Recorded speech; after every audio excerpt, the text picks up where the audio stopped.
Hey everyone. So in today's video, we're going to be doing something new and fun.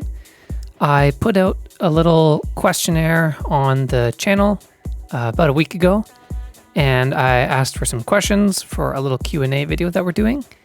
And the idea with this video is the climbing that's going to be taking place here, which is just a session I had at Roseblock from a few days ago, is very much just going to be the background of the video. And we're not really going to talk about the climbing. Instead, we're just going to be addressing these questions and having just a general chat overall. And I thought this would be maybe a little bit more interesting to do a Q&A with some climbing in the background at least, so that we're not just watching me sit here in the room and answer questions. So yeah, let's get to these questions. We got a nice amount of questions and they're all pretty good. So I think I'm just going to go about answering these questions in the order that they were commented in. So the first one we have is from Matthew Wood, who asks, other than climbing and making videos, what are some things I like doing in my downtime, or what other hobbies do I have? So honestly, for the longest time, I'd say my biggest hobby was Attack on Titan. I watch Attack on Titan religiously and have probably seen all of it in its entirety like 6 times. I rewatched it with lots of different friends and family, and then the most recent time was with Maddie. And now that it's over, I definitely am lacking a hobby a little bit. We're watching, TV shows now, not Attack on Titan anymore because we're all done with it. But recently we just watched The Walking Dead. Neither of us had seen it yet. And now we're just starting Game of Thrones, which I have seen, but Maddie hasn't. Hobbies are pretty much just TV consumption. And then next question, Matthew also asks, what my best climbing experiences or memory that has stuck with me. So I think if I had to pick like the proper answer to this question, I'd say maybe Vail, like the North American Cup that went really well for us earlier this season. But actually, I think I'd like to answer this question with the idea that in the past couple years now, maybe 3-4 plus years, I've been really adopting the idea of having a really happy, fun, sustainable process. And you've heard me talk about this a lot in the training videos. And the idea with having a fun process is that I enjoy everything I do a lot. And what this means is I sort of have like a high average bar of happiness. So I don't really, with this idea, I just enjoy it all the time. I enjoy climbing all the time. It's just so fun to go to the gym every day and train. And I take pressure off of like trying to perform at a competition and achieve like a really high.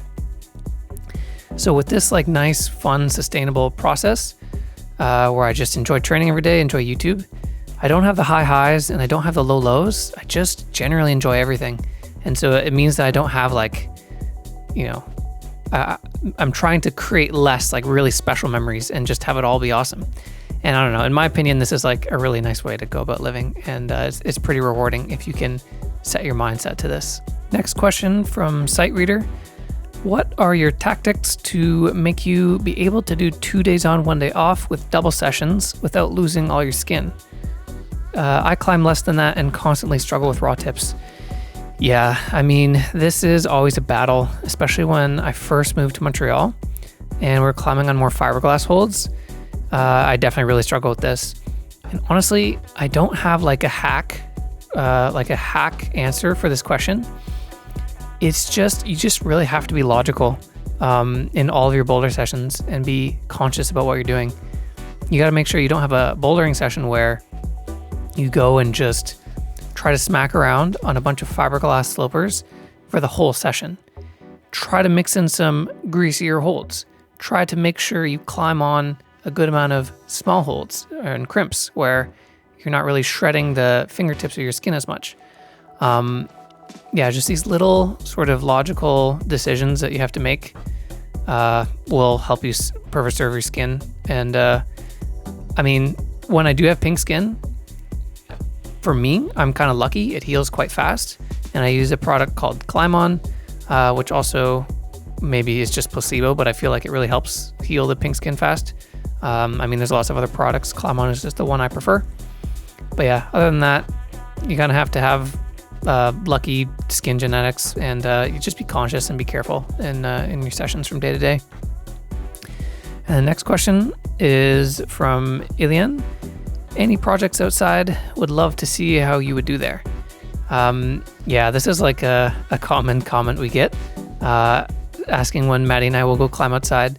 And my answer is usually the same. It's just, we're gym rats. We really like comps. We like the plastic.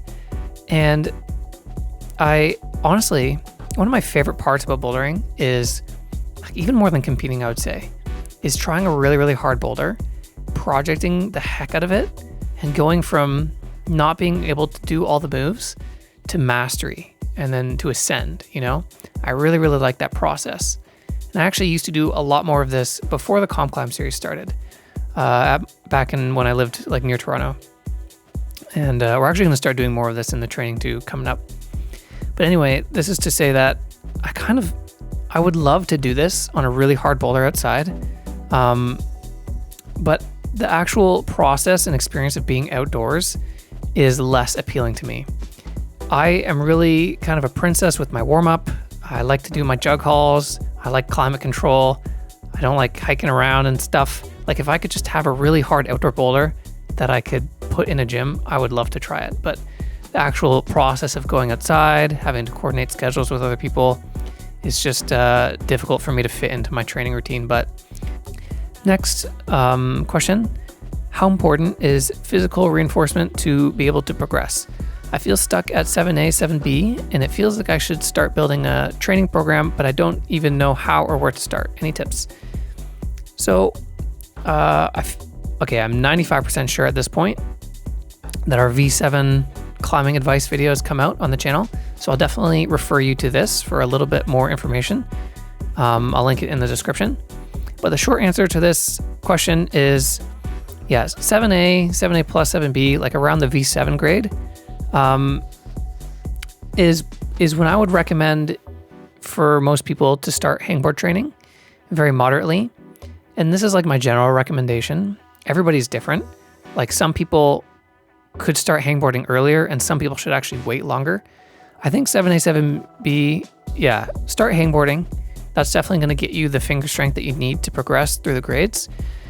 And in terms of making a training program, I don't even think a program is necessarily super important. I think you just need to make sure you are increasing your climbing volume. And the more you climb, the more days a week or the longer sessions, the more progress you're going to make. Now, definitely, you got to listen to your body though, and you don't want to push yourself too hard, because this is like prime time area for a climber hurting themselves by training too hard and going for a load that you can't actually handle. So yeah, increase your volume, maybe start hangboard training, but listen to your body and make sure you're not pushing it too hard. And that's probably how you're going to progress through 7A, 7B and move forward. So next question from Josh. How much focus do you two put on diet and nutrition as professional athletes? Are you pretty relaxed? Do you stick to a meal plan? So Maddie's out of town right now while I'm recording this, but I can speak for her. First, I guess I'll speak for myself. I'm lucky to have like a really strong metabolism, and I can, if I want to, fill my body with a bunch of garbage and I can burn it off pretty easily, and I'm not going to gain weight. And it's also hard for me to lose weight as well because of this. So if I kind of try to eat a little bit less or count my calories, which I have tried to do in the past to see if I could cut at all, it ends up in me just being like deathly hungry, and all for like losing 1.5 pounds or something, which is very much not worth the effort that went into it. So for me, I kind of just try to generally eat healthy. I don't snack a lot. I don't eat for recreation. I just eat when I'm hungry. And usually Maddie will make dinner and whatnot, and she is, we're eating healthy. We have like our typical dinners, like a burrito bowl where it's filled with beans, chicken, salad, vegetables, sort of thing. and I'll just eat cereal for breakfast every morning. I eat Vector with like almond milk. And then something that's pretty consistent as well, like a good source of protein that I get, is I'll eat an entire tub of 0% fat Greek yogurt for lunch every day pretty much. Mostly on training days I'll do this. After session 1, my post-workout will be a tub of Greek yogurt. And then maybe on a rest day it might be something else. But yeah, for the most part, I'm lucky enough to kind of just do whatever I want while just eating generally healthy.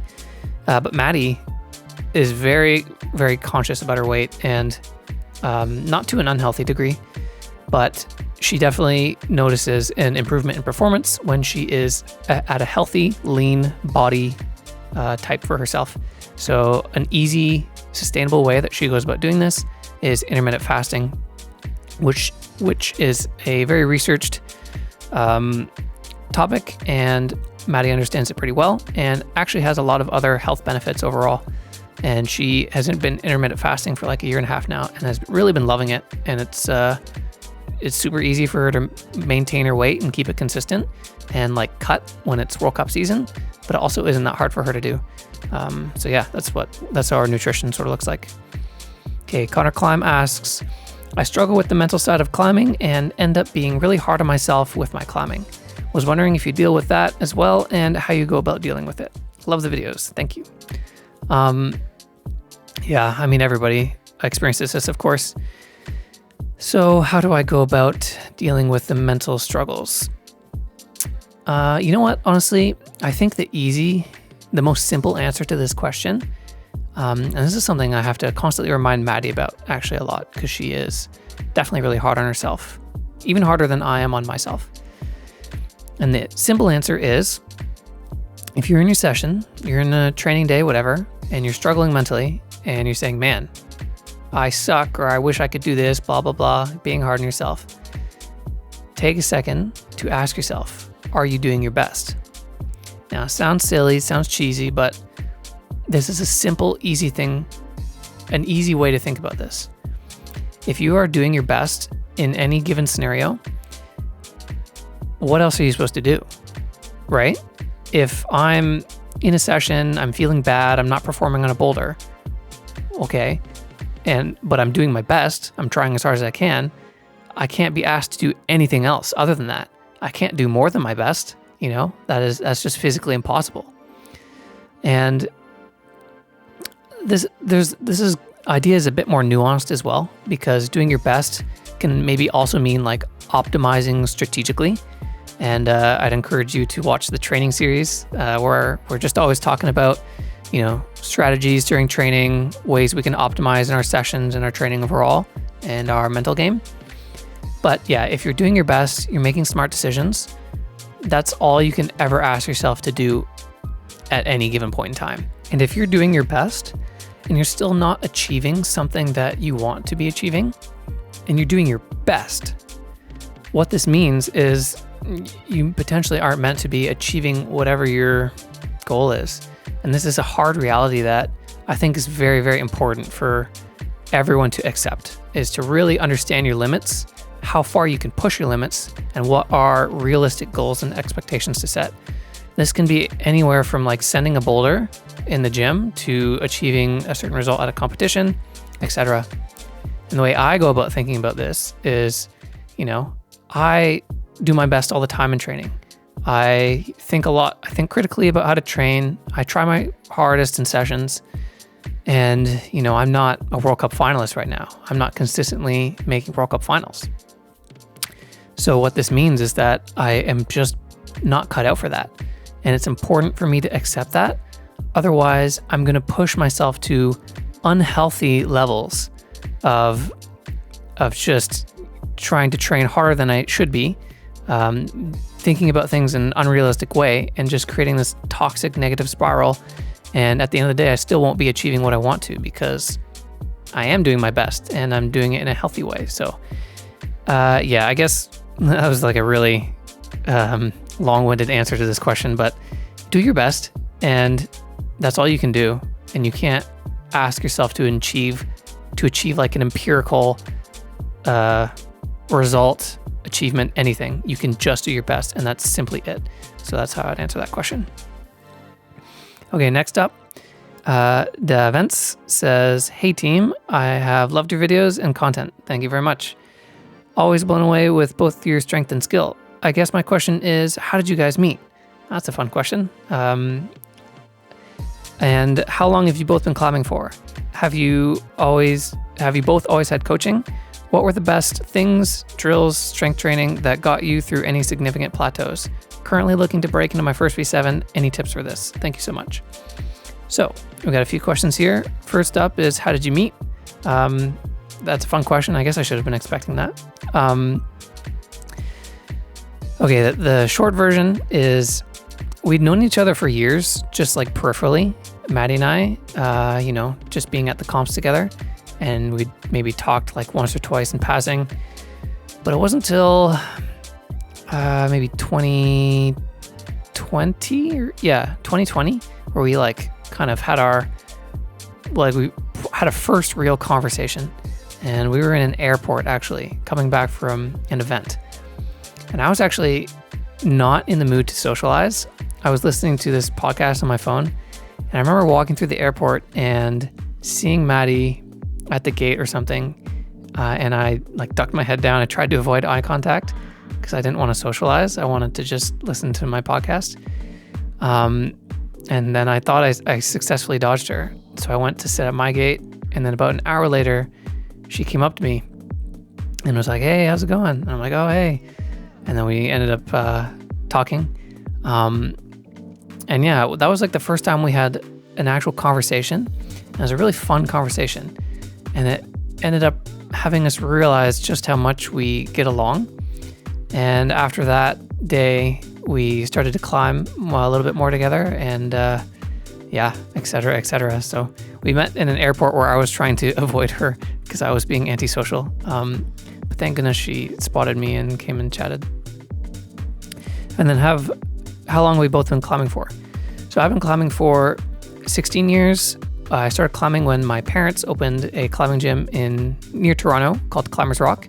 And that was just an easy, obvious reason to get into climbing when your parents own a gym. And then Maddie, I think, has been climbing for like 2 or 3 years less than me, maybe like 3 years. Something like that. And have we both always had coaching? I was on the youth team at Climbers Rock for a few years, and then when I was about 12, I started training and coaching myself, and it's been going really well ever since. I haven't really had a coach since then. I've gotten lots of advice from Team Canada coaches and also Maddie's personal coach in terms of like the strength training science when it comes to climbing. But in terms of like climbing training, it's always just been me, and I think I have like a good intuition for how to make progress and how to think critically about climbing. So I haven't had like a climbing coach really in a long, long time. And then Maddie has a personal coach, Libor Rosa, who is out west in British Columbia. And he's like probably the best coach in Canada that you could look for, and he does personal coaching. So what were the best things, drills, strength training that got me through significant plateaus? Honestly, there's so many ways I could answer this question. If I had to just give one, like if I had to just best training method, which is, I guess that's a stupid statement, but I'm going to say it. Campusing, like on a spray wall, I think can improve your climbing just so much in so many ways. Whether you're a comp climber, you climb outside, you just climb in the gym. Training campus on a spray wall and also understanding how to do it effectively is potentially one of the most important and valuable training methods you can have. But you also have to be decently experienced in order to start training this. Like I wouldn't recommend training this to anyone who doesn't climb like V8 somewhat consistently. But yeah, that'd be my answer. And then currently looking to break into my first V7. I think the V7 video has come out yet, so I'm going to refer you to that with a link in the description. Okay, next question from Daniel Bolton. For Zach, what are guys like Sorato doing differently from the rest of the field? It's obvious that he isn't just muscling through his sends, and it seems like he has some secret forbidden knowledge when it comes to slopers. How can us mere mortals think about body positioning and movement efficiency on a higher level? And then for Maddie, same question, but for Janja. So let's talk about Sorato. The simple answer is, of course, course, the dude is like training, and he's training in good gyms with really strong climbers, and that is quite a good recipe for success. But another part of this is definitely just genetics. And the easy way of thinking about this is, well, first, like, what are genetics? Genetics are like how our body is composed, like physically. People have different genetics, and your genetics will determine the composition of your muscle fibers. And this is different from person to person. And so, of course, this is going to affect how you're going to perform athletically.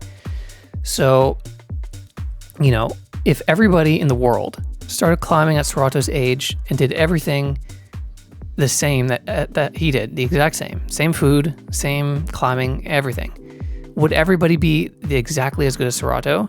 The answer is no. And it's because everyone's genetics are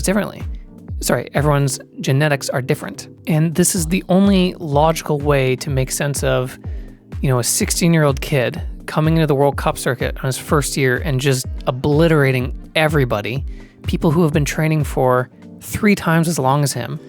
And, it's not physically possible for him to train as hard as everyone else has, because he has not even been alive for as long as some of the top athletes have been training, right? And again, this isn't to say these people don't train hard. Of course they do. And the reason that you have these just mega freaks of nature in the climbing world is because you combine their impressive and strong training, their good environment for climbing, with these genetics. You can't just rely on genetics. That's not what I'm trying to say. But this is the catalyst that sets them apart from everybody else. It's important to understand this idea as well, especially if you're someone who's competitive and really trying to push yourself in the climbing world and comparing yourselves to others, seeing how far you can go, etc. Because you can't, this is just playing off what we were talking about earlier and setting unrealistic expectations. And I think being as much of a realist as you can is important in order to not create like a toxic attitude towards climbing and training and comparing yourself to others. So of course we have to dream big and try hard, but you also have to understand the way things work, I think. So yeah, Sorato just has every one of these things going for him, right? He's training really, really hard. He is in Japan with amazing gyms and amazing athletes to push him. He is probably he's a genius, right? He has really good intuition for how to climb. He can understand beta really well. He moves really well. And he has really good genetics for climbing, so he can hold on to holds and be really strong, even more better than people who have been training longer than him and climbing longer than him. And he's got sticky skin. That's why he is the most unprecedented, best competitive boulder that we've ever seen. And I don't think we'll ever see another Sorato, or it'll be a while, I think. And all of this applies for Janja. Like I said, Maddie's not here. She's out of town right now. But all of the same logic applies for Janja and any of these crazy, just for lack of a better term, freaks of nature in the climbing world. And freak as in a good way.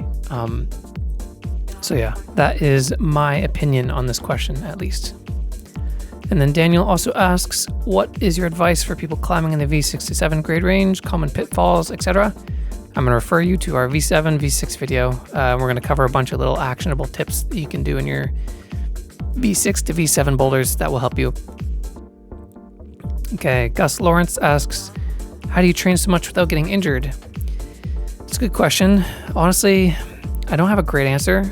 I am kind of just lucky, but I'm also pretty conscious. I just make sure not to push myself into really painful positions. And if I'm doing a move on a boulder and it's really hurting one of my muscles, I'm going to jump off and just look for a better beta. And I have a really good intuition for these sorts of things. I guess another thing I do actually, a little quick bit of advice. I make sure that I try really physical boulders while I'm at the warmest point in my sessions. And so if I warm up, I get super, super warm. I'm not going to go try a slab boulder where I'm not using my grip strength at all, because what will happen is my hands will get really cold from not using them. I'll lose all my warmth. And then if I were to go try a really hard crimpy boulder with cold fingers, that's where the chances are higher that I'm going to tweak a finger. So do physical boulders when you're at your warmest and most ready point in the sessions, and then scale it down to slabs and just like less grip strength intensive boulders. Brendan asks, how do you make enough money as professional climbers? Yeah, we get this question a lot too. Honestly, it just comes down to our sponsors. Like we have our sponsors that are paying us monthly that help with our daily expenses in order to train full time. So we have Roseblock, of course.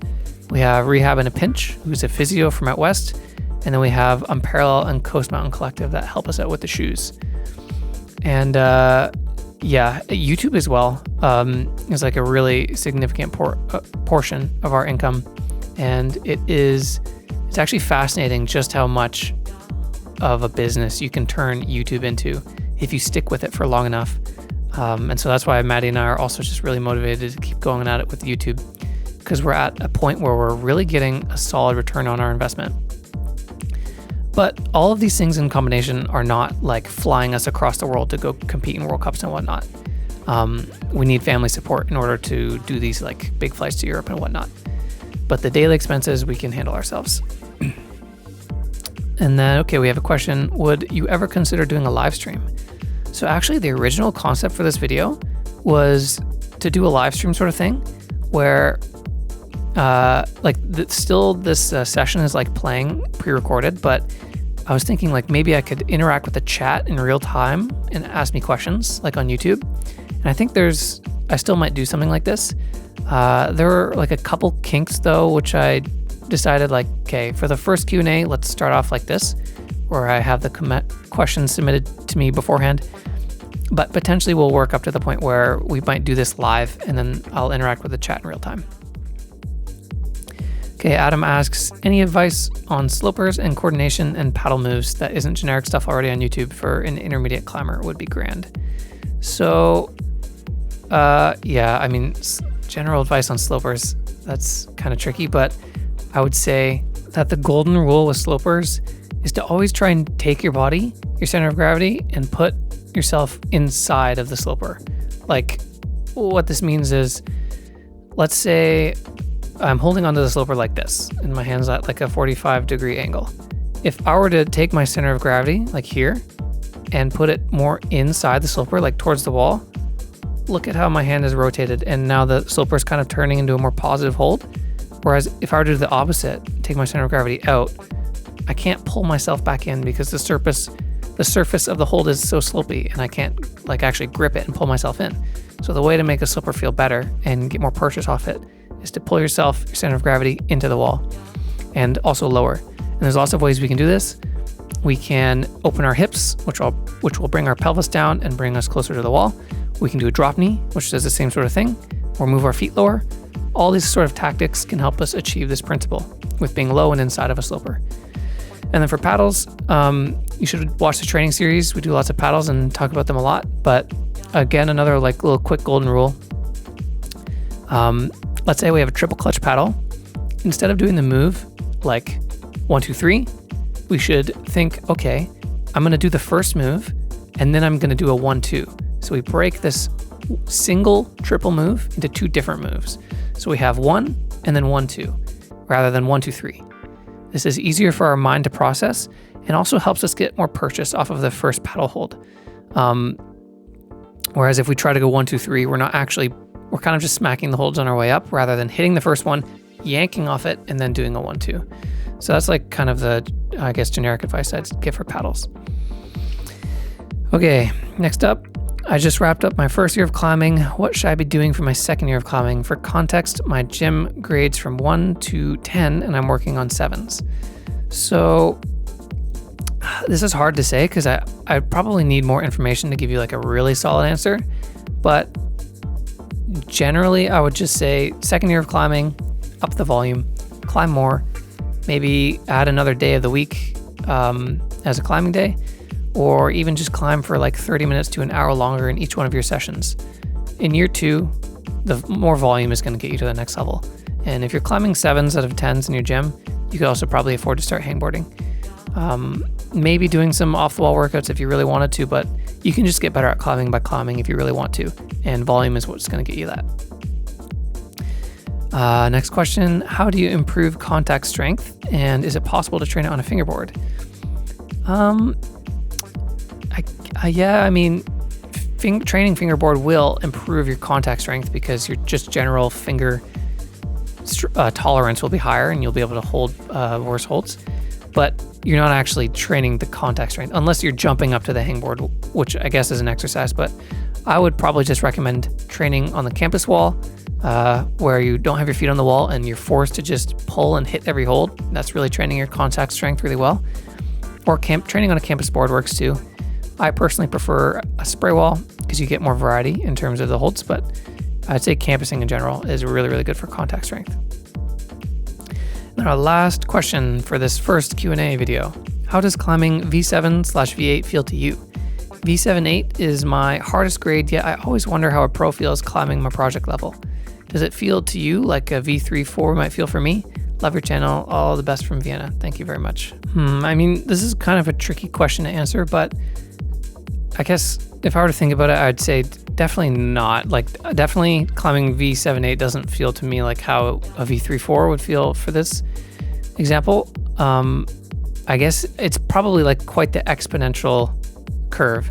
So like as the grades get harder, it doesn't scale like 1-to-1 like this.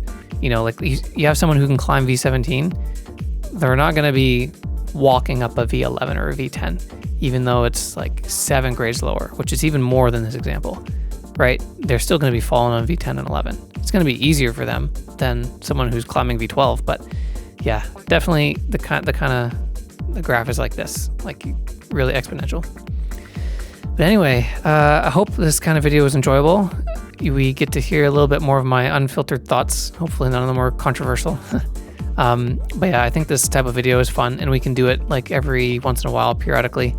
And yeah, just keep an eye in your subscription tab for when I do a post asking for questions. And usually I'll let it sit for 24 hours and then gather those questions that are ready for the video. So yeah, thanks for watching. Thanks for your questions, and I will see you in the next one.